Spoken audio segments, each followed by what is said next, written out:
Assalamu alaikum warahmatullahi wabarakatuh, my dear brothers, sisters, and friends, uncles and auntie, everybody around the world. This is your brother Naseem Khan, also known as Nas Khan, and this is my show In the Limelight on UCTV. Hope everybody's okay, hope everybody's well. Today I'm going to have another special guest with me today, but before I bring him on, let's show you his little clip.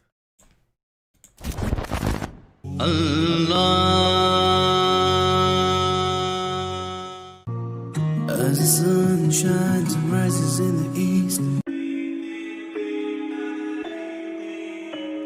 A lot of people call themselves social media influencers, but you're influencing people to do what?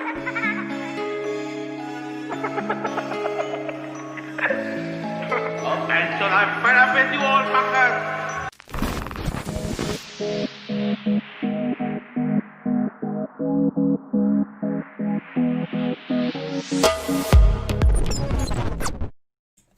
And there you have it, guys. That's Hussnain Lahori. He's a musician, he's an artist, a composer, and a writer. Let's give him a call.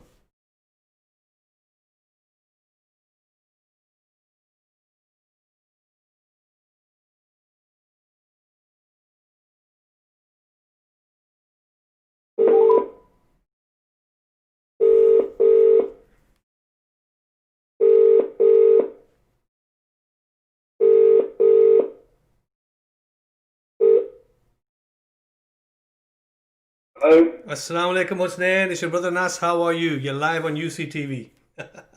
Walaikum assalam. I'm very well. How are you? I'm good. I'm a couple of minutes early, but I thought, why don't we just get in there?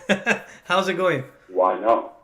Why not, man? Why not? It's going really, really well, man. Thank you. Thank you. How's it going with yourself? I'm good, mashallah. I mean, we've not spoke properly since we did my Naat in Ramzan time, I think it was, because you've been busy, I've been busy, and obviously it's been a bit hectic. Husnain, take us back, man. How you started, how you first began, and what you exactly do. How far back do you want me to go? How it all began. How it all began. And then you can actually say how we met and all that as well. Okay. I was born in Lahore, and I went to school in Pakistan. I didn't finish school there. Yeah. Yeah. I moved here because my dad was living out here. Yeah. And I finished my education, school, my college. I was always into music. Yeah. I played the keyboard a little bit. Yeah. And I mean, the kind of music that was played in my household, it ranged from Michael Jackson, Ace of Base, Wow. Fateh Ali Khan, Yeah. Junoon, Brian Adams. We listen to all types of music in my household. Yeah. And but I never actually thought that I'd be pursuing it as like a career, or even like doing it seriously. Yeah. It all started. I mean, like the musical journey for me started when I went to university. I live in Greater Manchester. I went to university in London. Yeah. And it was year 2004. Right. And I was living away from home for the very first time. Yeah. Didn't have any friends where I lived. And in the freshers year, as Yeah. you're born and bred here. Absolutely. First year of uni, especially for kids who are living away from home, Yeah. it's not really like it's not the best of places in terms of positive, especially if you look at our upbringing, our culture, and that kind of thing. So any of my associates, or mates that I met at university, they were all going out, partying, drinking, all sorts. Yeah. So I used to stay at home. It just wasn't my scene. I mean, I went out a couple of times, but it just wasn't my scene. Yeah. So I used to stay at home most of the time. And out of boredom, I thought that I need a hobby, man. Yeah. So I picked up the guitar. Yeah. And we started to play the piano a little bit. And piano is pretty much just pressing keys. Guitar is a little bit more challenging. Yeah. Because you have to pluck and you have to hold down the notes on the fret at the same time. Without getting too technical, of course, it was more of a challenge to start. Yeah. And then obviously, I started listening to the songs that I grew up listening to and tried to play those songs on a guitar. Yeah. Still wasn't doing anything seriously. My first year of uni went. Yeah. When second year came, they started doing open mic night at the student union. And I was like, yeah, sure, I'll jump on, and Give it a go. play the guitar a little bit. Yeah. I was part of the committee as well, so part of me was sort of like forced into it. But either way, I found myself that I was on stage strumming the guitar. Right. Now, anyone who's familiar with this, when someone's just strumming a guitar, it does get boring after a couple of minutes. Right. It's like, well, is he going to sing? Is he going to do something else, or is he just going to be strumming the guitar? Yeah. And that's when I thought, you know what, let me try and sing a little bit. Yeah. And yeah, I mean, between you and me, the first time I opened my mouth to sing, it wasn't it wasn't the prettiest of sounds. But that's when I sort of thought, I should work on my vocals. I should take this thing a little bit seriously. Yeah. So I started spending a lot of time doing the odds. Yeah. I had no start, no teacher, nothing, so it's like, just self-teaching myself. And if you have a good ear in terms of, pitch, naturally within yourself, you're able to tell who's in key and who's not, Absolutely. So I was able to bring myself sort of into the key, alhamdulillah, quite easily. Right. And I mean that's an evidence enough that music's within us, because some people never have to take a single lesson in their life, and yet still, whenever they recite something or they read something or sing something, it's perfectly in tune. From the heart, from the soul. Gifted with it, and others aren't. That have to work. Yeah, many are basically like comes from inside, from the soul, from the heart. Obviously natural, and many obviously you have to do a little bit of training to get that tone, get that focus.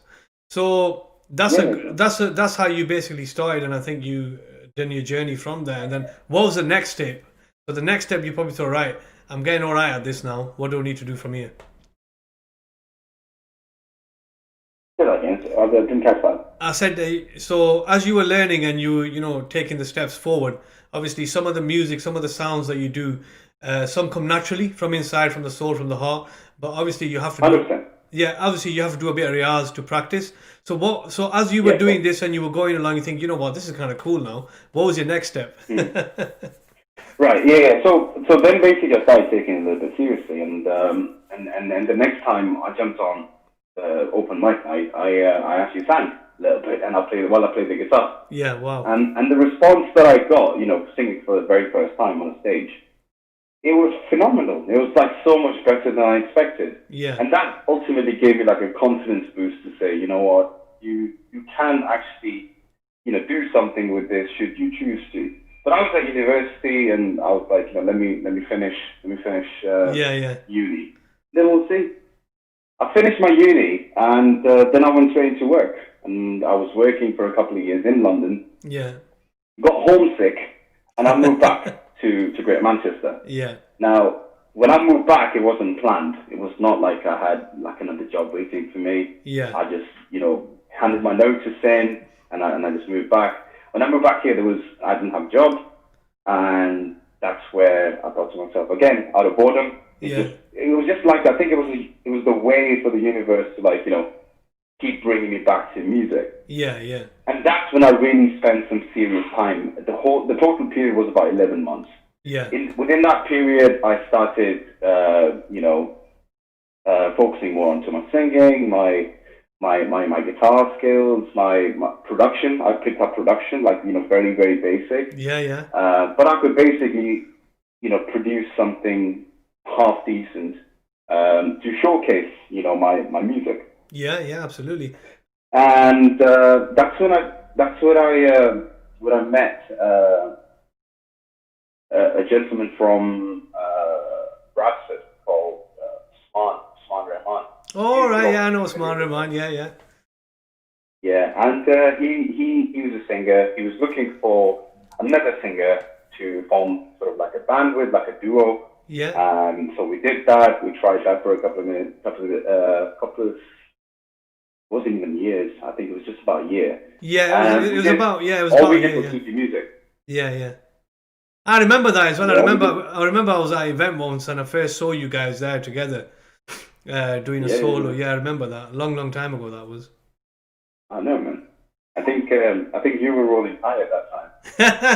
I want to say rolling high, but I was there. Yeah. Yeah. No, we called ourselves Rogue Ilahi. Yeah. As in, when you have a rogue of the love of God. Passion, Ilahi, yeah. Creator. Passion, yeah. That's what we called ourselves, and all we did was Sufi music. Yeah. And at that particular time, I don't really think there was like a market for it. No. Music was always shunned, by people, especially within our culture. It was always seen to be as unholy. Yeah. Even though you're singing holy music, it was still deemed to be unholy. Absolutely. And the weird thing was that even when I was growing up in Pakistan, that was not the case. But I found Asians living in the UK somehow are not as open-minded as the Pakistanis living in Pakistan. Now I do come from Lahore. I should mention this. It's obviously a city. No, but that's a very, very fantastic point you said there, Hussnain. Obviously, Lahore is a main city as well in Pakistan, and obviously you just mentioned that the people from here weren't as open-minded, and that's a very, very good point there. So how would you say they're both kind of connected? How would you think, hold on a second, I've come from Lahore, these people are just, they're not even on my level. Did you feel like that? No, I think it was just very different. Yeah. I mean, it's not a case of someone being superior than others. Wallahi, that's not what I'm trying to say. No. Be open-minded to certain things. Yeah. Now, I moved to the UK to year 2000, right, 20 years ago, and I was 14 at that time, and that's what Lahore was like in year 1999 and 2000. I remember it clearly. Yeah. Right, but these obstacles that I faced in 2000. But that's what it is. I mean, I don't necessarily blame these guys. Some of these are very dear friends of mine, and obviously I've had very open and frank conversations with them to be able to find out why that is. And a lot of them have been very open with me to tell me this. You got to remember one thing. Look, bro. For our culture, our point of reference is our parents. Yeah. There's nobody else, right? Yeah. We're living in the UK. So we basically follow the British culture. But as far as our heritage is concerned, our point of reference is our parents, and our parents came from villages. Yeah. Right? Now, in terms of whatever they've taught us, as far as right and wrong is concerned, that is what it is, and we don't question that. Absolutely. Now, as respectful that is, it still ensures that you're stuck in the same cycle from generation to generation. It does not make you a free thinker, and it also basically means that you want to be able to make decisions for yourself, and sometimes when you're an adult you want to be able to decide for yourself what's right and wrong. See, but this is where I'm going to have to say one thing, Hussnain, because remember, you came from a city life, you moved to the city as well, whereas the majority of the people have always lived in like towns and stuff, so they found it very hard. But when whether it be males or females, sons and daughters, when they move out to uni, it's like a big wow, because they can do their own thing and do their own stuff, which they've never done before. Now, same with the Mahol, where the Mahol of town Mahol is basically go to this family, come here, do your thing, and that's it. But with the city life is you're more open-minded. Same with, like I mentioned, Lahore, Islam. It could be Islamabad, it could be Karachi. They're very, very, the life there for the people are very, very open. So you can you can intermix and stuff, where here intermixing wasn't a fact until so many years after, I would say, the 90s, like the mid-90s, you know what I mean, where it was becoming more of open, whereas in my time it wasn't. You wouldn't see an Asian girl in Blackburn walking in Wally Range at 9 o'clock, you know what I mean. So taking everything into account, I think that's where the differentiation came from. Do you think I'm right? Because city life and town life, it was a total different thing. Because you've been brought up in that, it was different for you to see this kind of stuff, where we would say, oh, hold on a second, I went to this guy's house and he's from the city. Look, they're all very open. many of the women don't even wear. They have the chilas on their shoulders. Many of the women are talking to men, and they're eating openly and stuff. Where we're not used to that. So many people were like that, and I think I broke that genre when I was getting into the music side. And obviously, music for me, my family would never allow it as Pathans, and I chose my hobby and I did it. So don't you think that kind of fits together? I do agree with a lot of what you said, and in terms of, obviously, I think I commend you for being bold enough to pursue your dream, regardless of what people say. Yeah. Because they would obviously, in terms of backlash, even though you're just making innocent music, and like I said, I was doing Sufi music, for God's sake, but because I was playing the guitar, yeah, and then singing Allahu, yeah, that's some, I mean, don't get me wrong, I did gain a lot of following through that. But what I am saying is they were equal amounts of opposers to that idea. Yeah. They know that I should not be mixing music with God's name. And but you see, Hussnain, that's your. It's bizarre to me because no, but that's your choice. You see, I'm gonna be. I would say that's your choice, because remember, I left music because for me, music, I listened to music. I'll say that openly, because music has always been a part of me. When I started, I was the only one at my age who did it at that time. And it was my hobby, it was my passion. But then I left music according to my teachings, our teachings, because obviously we can't bring in, like you're saying yourself, we can't. I was getting people saying to me that, you're holding a guitar and you're singing this. But like I said, that's between you and Allah subhanahu wa ta'ala. That's the way I look at it. You know what I mean? As long as you're doing your Islamic farz and stuff, you know what I mean? Anything else is between Allah and you. And same with anybody, because for somebody to make a judgment is wrong as well, because people can judge you at the same time, don't you think? Well, of course, but not everyone's like that. Mr. Nassim Khan, it's like you're still allowing that fact that it's actually my choice what I choose to do. Yeah. But there are people who would actually impose their views upon you. Yeah, of course they would. Yeah. And they would use religion to justify them being judgmental of you. Yeah, even though if it's as innocent as a guitar. Now, God forbid if I had a weapon in my hand, then they'd be calling me Rambo and all sorts of things, or Sultan Rahi, or anything glamorized within the culture. It's just shocking how a weapon is glamorized in the guitar. Now they look very similar, but obviously they serve very different purposes. Absolutely. So what I'm saying is there is a massive lack of education, common sense within our community, and I think the only way to be able to fix that is to first of all acknowledge it, that there is a problem. We don't think about things logically. We just think about them as this is what we've been told, this is what our parents have taught us, and that's the way it should be.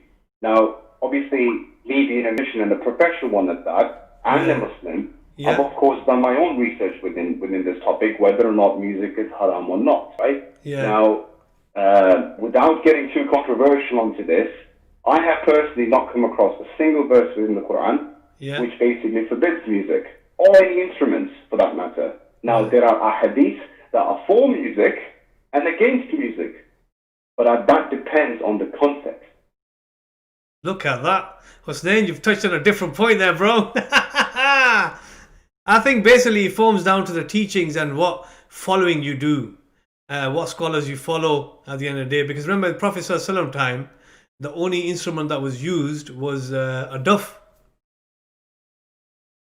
Yeah, of course, but there's no proof that there were any other instruments around at that time. So what scholars tend to do is they tend to say you can only use a duff because that was the only part of music played when they welcomed Prophet Muhammad ﷺ. But like I said, let's move away from this because we can carry on with this all night, bro. Fair enough. So you gave your touch, I've gave my touch, you've expressed your feelings, I've expressed my feelings. Like I said, everybody has different following of scholars, everybody has different what they want to touch on. But my point was towards yourself that at the end of the day, to anybody, it's between you and Allah, and whatever you do, you will get judged for it. Simple as. But as a human, as behavior, 100%. we have to show behavior, we have to show love as a Muslim ummah. So when you were doing this, did your family say anything to you at that time that you've done your studies, you're doing music now? Is it right? Is it wrong? Or did they support you? No. I thought my family, alhamdulillah, have been very supportive, from day one. Yeah. That includes from my siblings to my parents, and now that I'm married, to my wife and my in-laws. There you Everyone go. has been very supportive. See, and when you have that support, Hussnain, when you have that support, you become more stronger. You tend to do what you got to do because you become more happier. Am I right? 100%. Support is it's quite, it plays a huge part in any pursuit in life. So yeah. Fantastic. We'll take a quick break, Hussnain. Stay there, and then we'll come straight back. Yeah. Cool. Right, guys. We're just going to take a quick break, and we'll be back in about just over a minute. Stay there.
Welcome back, guys. Your brother Naseem, or many know me as Nas Khan. I'm here today with a very, very deep interview with one of my good friends, Hussnain Lahori.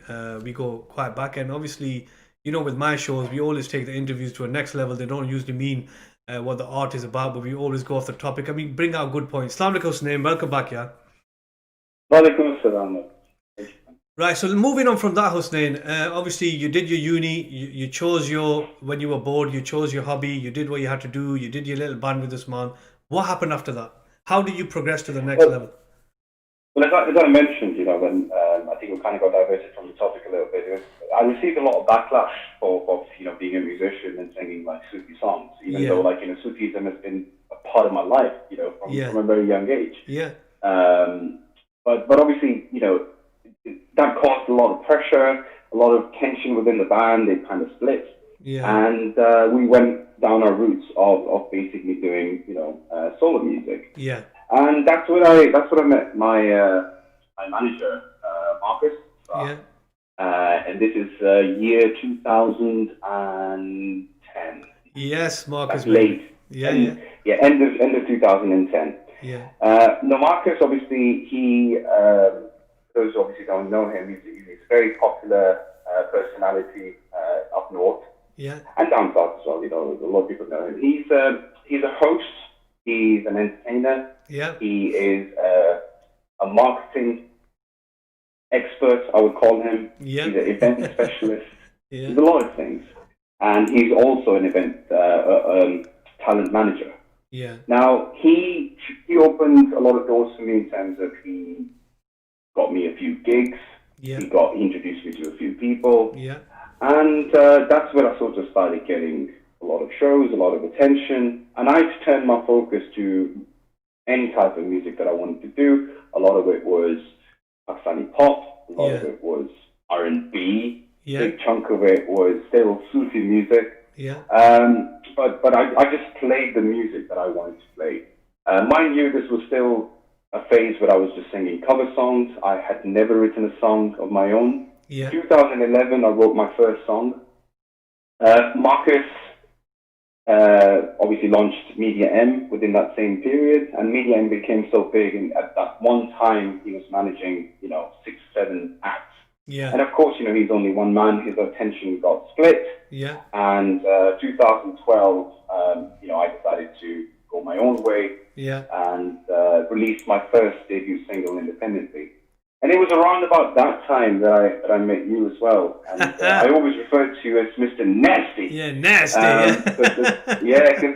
Because Nasty used to be, of course, your stage name. Yeah. And you were kind enough to, of course, invite me to a video shoot of yours as well. Absolutely. I think that was like the first ever proper music video that I was ever in. Yeah, I remember because I got you in and I said, why not? Let's use Hussnain, because I knew Marcus for a while, and obviously I met you a few times, became good friends, and I thought, why not? And you can do your guitar bit and just take it from there as a model, as an appearance, and I think it worked quite well, really. Yeah, man, I've got good memories of that time, because obviously Marcus used to do a lot of shisha tours. Yeah, I was on them, yeah. And that's where, we used to perform together. We also performed together at a few other events within Manchester, or, like up north. Of course we did, yeah. And the scene was good at that time, because it was one of those things that people were still supportive of one another. Yeah, as clearly, evidently, like, you invited me to a video shoot, and, and we talked about working together and all sorts, but because there was no bad... something sort of happened between, like, I think year 2012 and 2014, like, in between those 2 years. Yeah. Yeah, it just happens, obviously, I mean, back in the day, there's a lot of loyalty, and sometimes you trust people that you shouldn't, and hence you end up in a situation that you're thinking, well, what's happened here? Yeah, no, I think like, dinner dances used to be big, melas used to be massive, those were always events where people would come to, watch artists, and people valued music, I think, at that absolutely. Time. And I think the whole genre changed after that, because everybody tried to become a singer at that time, you know what I mean, going forward. I think you are right. Yeah, I think market sort of like flooded and it started becoming really, really saturated. Yeah, and everybody was like, I would say that we gave, like you said, a lot of people chances, but then what tend to happen is when, as a mature artist, you don't have no ill in you, because every artist loves an artist. You know what I mean? Yeah, so you were always there giving people chances and stuff, but sometimes some people would only work with you for the wrong reasons, which you never knew about, but they tend to come out later on, whether it be a mela, whether it be Yeah, like I said, the industry sort of became like a very dirty industry where people were just like, because I think money started to run out, and that obviously became a concern for people. Like, promoters stopped paying artists, and then artists would be charged a ridiculous amount by the producers, and then music is no longer sold. Music is now given away for free. An artist would be paying the producer tons of money. The artist will not be getting paid by the promoters a lot of money, and he's giving his product away for free. So I think that sort of was the result of the market just being so saturated, and it killed the morale. Despite that. Yeah, it killed the morale. It killed the morale at that time, because you're thinking, hold on a second, and they'd make you false promises like, you perform here and you'll get a headline, or come to this, you got to do it free because you perform with big artists. Yeah. Well, the funniest thing I'm going to get to now is like, my debut single was stopped, in 2012. Yeah. And then in 2013, one of the best things happened was that one of my videos that I recorded hit 1 million views. Now, back in 2013, 1 million views were considered to be a lot. Absolutely. Right? and God is my witness, I never paid for a single view. It was all organic, and it was all through people. I remember when that same video hit 10,000 views, I was over the moon. I never expected that video to reach even 100,000, let alone 1 million. Right? There you go, yeah. And when that happened, I think that sort of changed the game for me a little bit, because I was getting inquiries internationally. I started getting inquiries, for massive events. Yeah. And in October 2013, I had the pleasure to perform at Wembley Arena. Yeah. Opening for artists like Abraul Haq, Shafqat Amanatali, Sabah Khan was there as well, Falak Shabir, Sujadari. These artists were basically like, on the same stage as me, and I had the pleasure to open for them. Absolutely. which was an amazing thing. Never in my dreams did I ever think that I'll be playing at Wembley. Absolutely. And it was all due to I mean I wouldn't necessarily say luck, because luck is often when preparation meets opportunity. Yeah. And then it's all due to blessings more than anything else. Yeah. It's all due to blessings of Allah and the Creator, and obviously the du'as, of my mother, and the love of my fans that enabled me to do that. Yeah. After that, I mean, fast forward, I had a few more singles under my belt, won a couple of awards, and in 2015, I decided to settle down because I was in the industry by this time. So 2012 being like my debut single, right, and then 2015. That's like 3 years apart. But I had been in the industry for another 2 years before that, so 5 years within the industry. And I realized it's all superficial. Yeah. I realized that it's all show. The show business is all about the business of show, right? And in terms of reality is always very different. Absolutely, 100%. That's when I decided to walk away from it. Absolutely, and you took a big break there when you got married. You took a real big break. And now I'm going to talk about the single that you've recently done. The recent single that you've done. Influencer. Oh yeah. Influencer, yeah. Yeah. I think you've kind of changed the chapter on that, because when I first saw it, it reminded me of the movie Purge. The figures of Purge. Yeah. And I go, this is deep and this is a bit evil. So let's see. But you obviously made your point across of how these influencers tend to influence people in the wrong way, and they tend to misguide a lot of people as well, and people tend to fall for that trap. Do you think I'm right on that? Yes. That was the introduction, yeah. So tell us a bit more about that, how that came across, and how you made your point and what feedback you got. Okay, so you've already mentioned that I took a massive break when I got married. I wasn't actually intending on coming back, because it was very much of a case of, yes, I did music, I had a good run, and it's very much of a case of now that I want to focus on things that are really important to me. Yeah. And even if you look at it financially as well, it doesn't really pay the bills. No, it doesn't. It doesn't. Music, yes, if you do a shit ton of like weddings and private events and parties and stuff like that, you could probably make like a decent wage. But that requires you to just be on the road constantly. Yeah. And in terms of my marriage, it wasn't what a lot of people like to call love marriage. And it wasn't arranged either. It was just introduced through family. Yeah. And I wanted to spend that crucial time to be able to build those foundations. Because that's, like I said, I wanted to focus on things that were really important. Absolutely. That were actually genuine and true and honest in life. Yeah. Whereas obviously, the showbiz is very fickle. It's very, I don't want to use the word fake, because it's like, fakery, it's one of those things. You can find fake people in every industry. Right? Yeah. So it's just, I think it's hollow. I think that's probably the best way I would describe it. Yeah. It's just hollow. And I think with social media and stuff, I stopped using social media as much. When lockdown happened in March, that's when I started spending more time on social media, because there wasn't much else to do. I still carried on doing some events. If I would get inquiries for a decent event, I will go out and do it. Yeah. But obviously when lockdown happened, all the events stopped, everything stopped. Yeah. And I thought to myself, weirdly enough, out of you just go on social media, and I found myself that I'm spending hours just constantly scrolling through meaningless stuff. And your And time's at the end of it, I would feel awful about myself, and it just would not feel good. And the time it flies. happened a couple of times. Time flies. When you're just scrolling through, a couple of hours just pass by. Yeah, of course.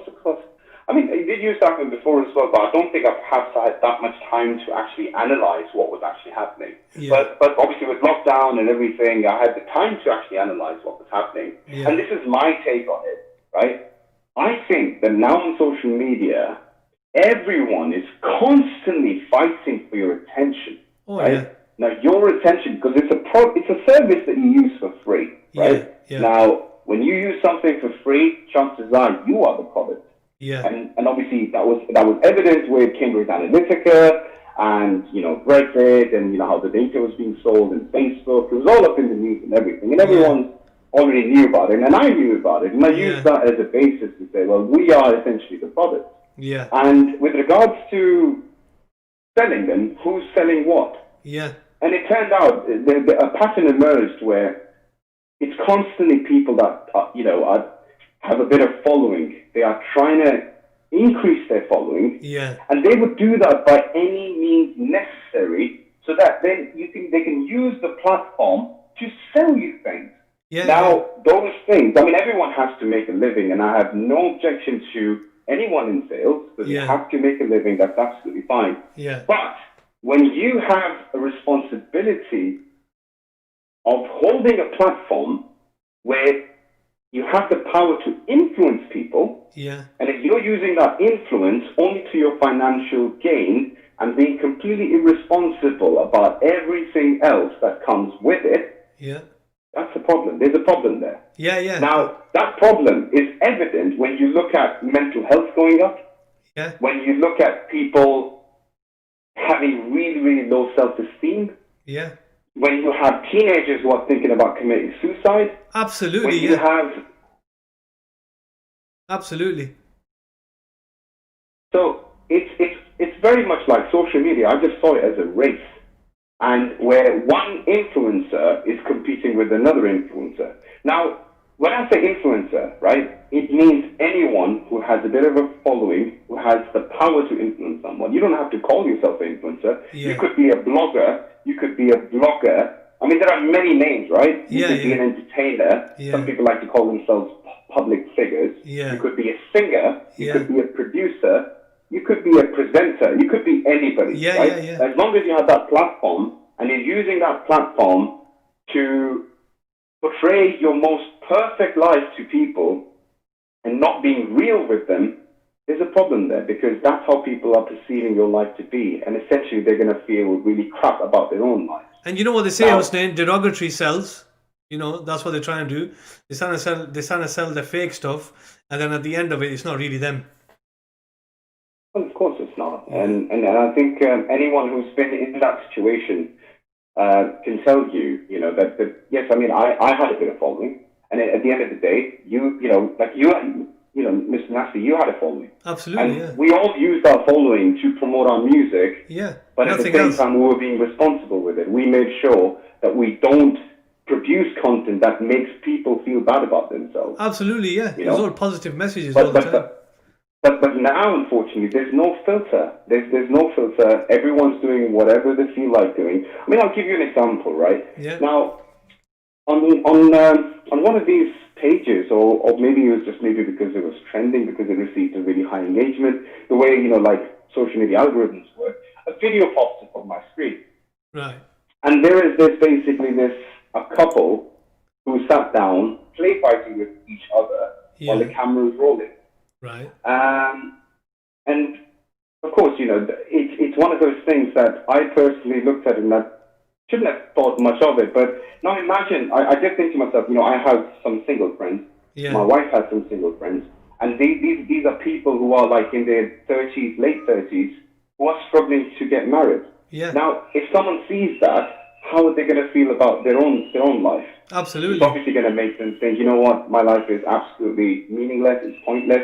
And they were sharing what should have been a personal, affectionate moment to the world, just for the sake of a few views. Few views, obviously, there's a saying that, never talk about your children to someone who's unable to have children. Never talk about your parents to someone who's an orphan.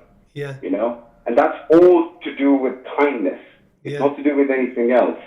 It's all to do with kindness. And I think we've stopped being kind with the hunger of fame that, some people have sort of attained through rise of social media. And I just wanted to portray that in a song. And you did it, bro. You did it. No, it's very good. The video itself, you mentioned about, Purge. The way I see it is that if you could see these people for who they really are, that's how you would see them. Absolutely, they were clowns in the video. Evil. The whole work. Anyone who's not seen it, I highly recommend you go watch it. No, absolutely. It's to basically portray everything how I see it. Yeah. And do you wanna give a final message, Hussein? I think you should, because we've had a very deep conversation. I think you should give a final message to the youth out there. Um, Bro, I'm no role model, so it's difficult for me to try and give like a really positive message. But I mean, if you ask me, the only thing I would say is that we need to really learn to be kind to one another. Yeah.